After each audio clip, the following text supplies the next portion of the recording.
नमस्कार. श्रीमद भगवद्गीता भाग 28. जो माणूस पैशाच्या मागं लागतो तो स्वतःच्या स्वास्थ्याकडं दुर्लक्ष करतो. कौटुंबिक नात्यांची हेळसांड करून कुटुंबियांना दुःख देतो. एवढेच नाही तर कपट अथवा फसवणुकीच्या मार्गाचा अवलंब करून समाजातल्या इतरांना दुःखात ढकलतो. आपल्या स्वार्थापायी अरण्यनाशासारख्या कृत्यांनी पर्यावरण बिघडवून अनावृष्टीसारखी अरिष्ट देशावर ओढवायला कारणीभूत होतो. असा मनुष्य रजोगुणाच्या अतिरेकानं स्वतःलाच नव्हे तर कुटुंब आणि समाजाला सुद्धा दुःख देण्याच्या दोषाचा धनी ठरतो. कर्माकडं प्रवृत्ती हे रजोगुणाचं लक्षण आहे असं भगवद्गीता सांगते. सर्व कर्म सुखदायक व्हावीत यासाठी कर्मयोगाचे सिद्धांतच अवलंबावे लागतात. निष्काम बुद्धीनं परमेश्वराला संतुष्ट करण्यासाठी अहंकार सोडून कर्म करायचे असतात. परमेश्वर सर्वांच्या हृदयात आहे ही गोष्ट ज्याच्या मनात ठसली तो इतरांना फसवणार किंवा लुबाडणार नाही.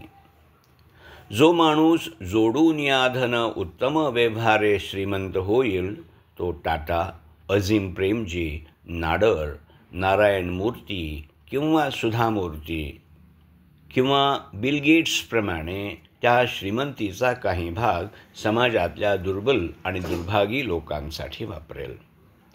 असं करताना त्यांचं दुःख तो कमी करेलच, पण त्याचबरोबर स्वतःलाही अमाप सुख मिळवेल. त्याला अहंकाराचा कर्तृत्वमद चिकटणार नाही आणि कधी अपयश आलं तर तो खचूनही जाणार नाही. पूज्य विनोबाजींनी उपनिषदातील एका मार्मिक कथेचा उल्लेख केलेला मला या संदर्भात आठवतो. एकदा देव, दानव आणि मानव प्रजापतीकडे गेले आणि म्हणाले की आमची उन्नती व्हावी म्हणून आम्हाला उपदेश करा. प्रजापतीनं त्यांना एकाक्षरी उपदेश दिला, तो म्हणजे द.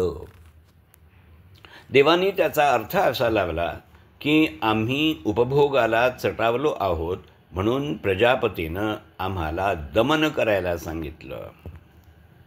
दानव म्हणाले आम्ही क्रूर आहोत म्हणून आम्हाला प्रजापतीनं दया दाखवायला सांगितलं. मानवाने ओळखलं की आम्ही लोभी म्हणून आम्हाला प्रजापतीनं दान करायला सांगितलं.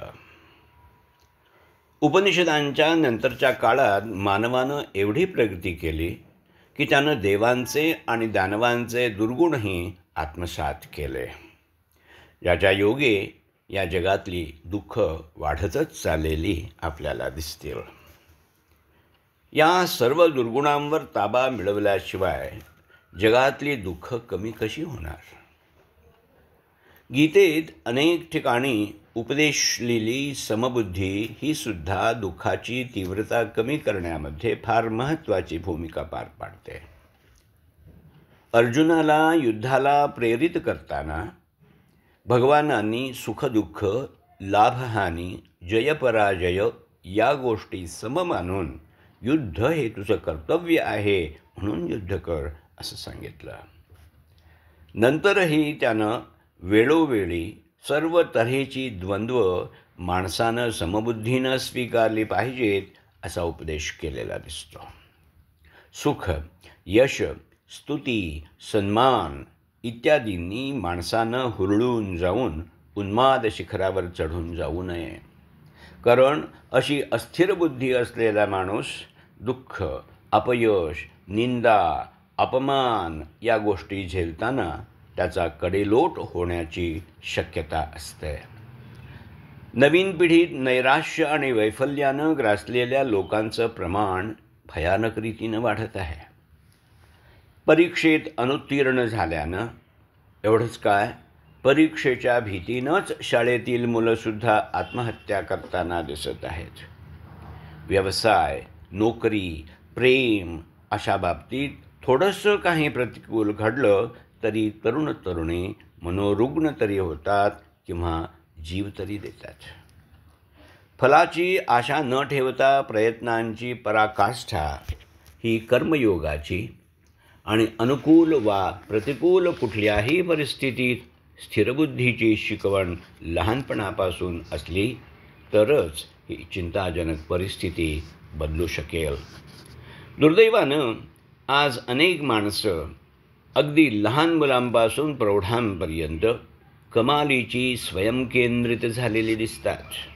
त्यामुळे समाजातील दुःख ही वाढत चाललेली दिसत आहेत. गीतेचा उपदेश आहे, आत्मौपम्येन सर्वत्र समं पश्यती.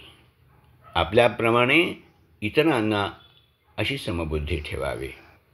स्वतःच्या आणि आप्तसुहृदांच्या सुखदुःखांच्या पलीकडं समाजातील इतर व्यक्तींची जाणीव ठेवणं, शक्य तेवढं आपल्याकडून इतरांचं दुःख कमी करण्यासाठी मदत करणं, किमान पक्षी आपल्या वागणुकीनं दुसऱ्यांना त्रास होणार नाही याची खबरदारी घेणं, या गोष्टी लहानपणापासूनच मुलांना शिकवण्याची आज नितांत आवश्यकता आहे.